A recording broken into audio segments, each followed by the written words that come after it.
Yo creo, cuando era un niño tuve una vida un tanto difícil, pero mi infancia en solitario era muy imaginativa. Solía jugar solo con un palo a un juego llamado Buitres y Halcones, una historia que había inventado sobre unos pájaros carroñeros que eran los malos y yo era parte de los buenos, los halcones. Era su único amigo humano y quien los ayudaba a derrotar a los otros. La imaginación de los niños en aquella época era demasiado increíble. Hoy en día ya no hay tanta imaginación porque viven conectados a un celular, a una tablet, a la televisión. No todos salen a jugar afuera.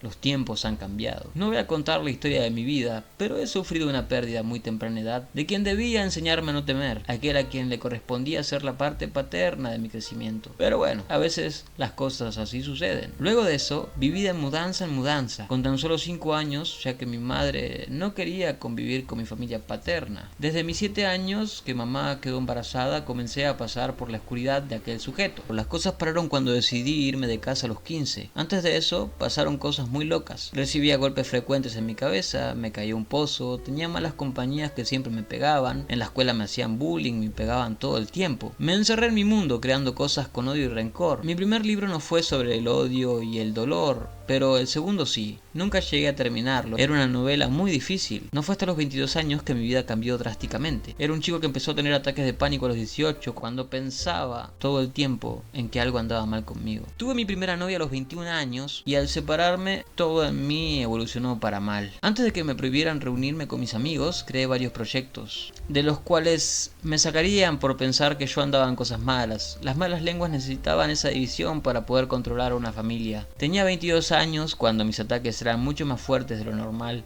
Temía mucho por mi vida y mi abuela junto a mi tía comenzaron a ir a un lugar de reuniones. Un día me invitaron y yo fui. Después de todo, no quería ver a mi abuela llorar porque yo no iba. Ahí conocí la palabra. Estoy agradecido por ello, pero fueron 3 años muy duros para mí, ya que no eran lo que decían. Luego de eso me fui. Pasaron muchas cosas más, pero ahora voy a contarte una de mis historias favoritas en mi vida.